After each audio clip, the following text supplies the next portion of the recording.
مودي ته د اخطار ورکوونکي پاکستاني اداکارې لوسي ویډیوګانې خپرې شوې.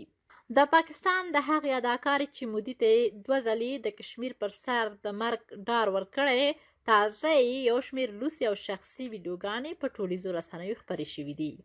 د پاکستاني رسنیو د راپور په وینا د دغه هیواد د نامتو اداکارې رابعې پیرزاده شخصي نیملوس او پوره نیملوس ویډیوګانې په ټولیزو رسنیو کې خپرې شوي چې هغې له خلکو نه د نه خپرېدو غوښتنه کړې ده. په یوه ویډیو کې ښکاره کېږي چې رابعه پیرزاده د پوره کالیو سره ولاړه ده او بیا خپل ټول کالي باسي او همداسې نڅا کوي.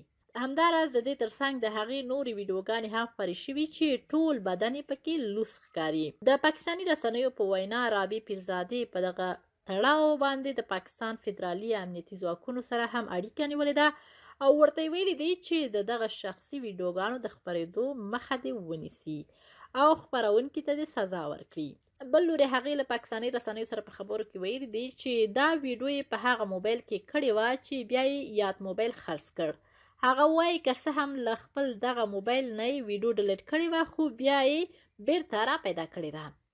رابعه پیرزاده هغه اداکاره ده چې یو ځل یې له مارانو سره ویډیو جوړه کړې وه او د هند لومړي وزیر نریندرا مودي ته یې اخطار ورکړی و.